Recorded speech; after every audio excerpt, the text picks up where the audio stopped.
हरे कृष्णा। हरे कृष्ण। क्या नाम हुआ आपका? मनीष कुमार। मनीष कुमार, आपसे मिल करके बहुत खुशी लगी। और आप हमारे समक्ष रामायण और वो भी दो भगवद गीता आप देख पा रहे हैं, दो भगवद गीता एक रामायण। तो आप इसे ले रहे हैं, तो इसे आगे क्या सोच है आपकी?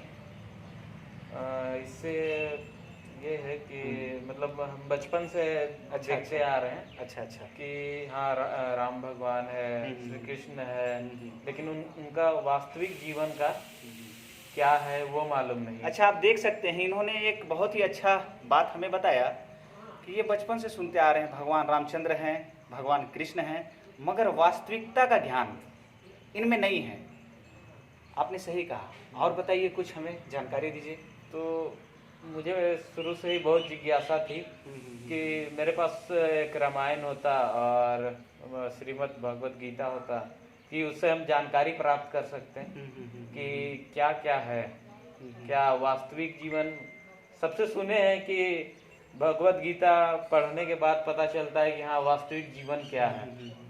इसलिए ज्ञान प्राप्त करना चाहते हैं। और नहीं, ये तो वास्तविकता है।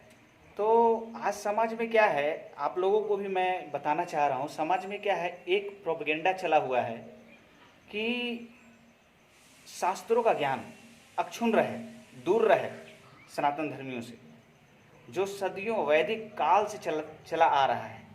तो हम सिर्फ बहुत सारे नारों में फंस करके ही रह गए हैं। भगवान के जयकारे करते हैं, जिस भी तरह से हम भजन कीर्तन कर लेते हैं, परंतु फिलोसफिकल अंडरस्टैंडिंग जो होती है उसका लेवल हमारा काफ़ी डाउन है।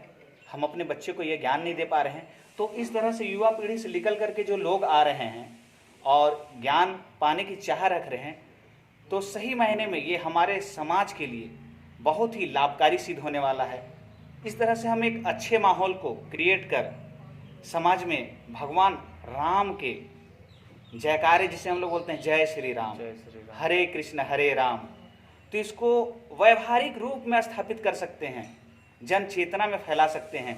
तो कोरोना महामारी को आप अभिशाप के जैसे मत लीजिए, आत्मा के कल्याण के लिए लीजिए, आत्म साक्षात्कार के लिए लीजिए, जिससे कि हम लोगों को प्रत्यक्ष लाभ भी मिल रहा है कि हम भूले भटके हुए लोग फिर से अपने धर्म में वापस लौट रहे हैं, दुनिया वालों को दिखला रहे हैं कि देखो, अगर आप शास्त्रों का, भगवान के नियमों का, प्रकृति का पालन नहीं करोगे तो इसी तरह से कष्ट सदियों सदियों तक झेलते रहोगे और महामारी जैसी बीमारी हमेशा आएगी। अगर प्रकृति को आप कष्ट पहुंचाओगे तो प्रकृति भी इसका रिटर्न जवाब आपको देगी। तो आप घर जाएंगे तो आप यहाँ पढ़ेंगे, 9वें अध्याय में प्रकृति का बहुत ही अच्छा वर्णन हुआ है, आप पढ़ सकते हैं। भगवान बतलाते हैं, मदयक्षेण प्रकृति स्वीते सचराचरम, कि हे अर्जुन, मेरे ही अध्यक्षता में यह प्रकृति चलती है।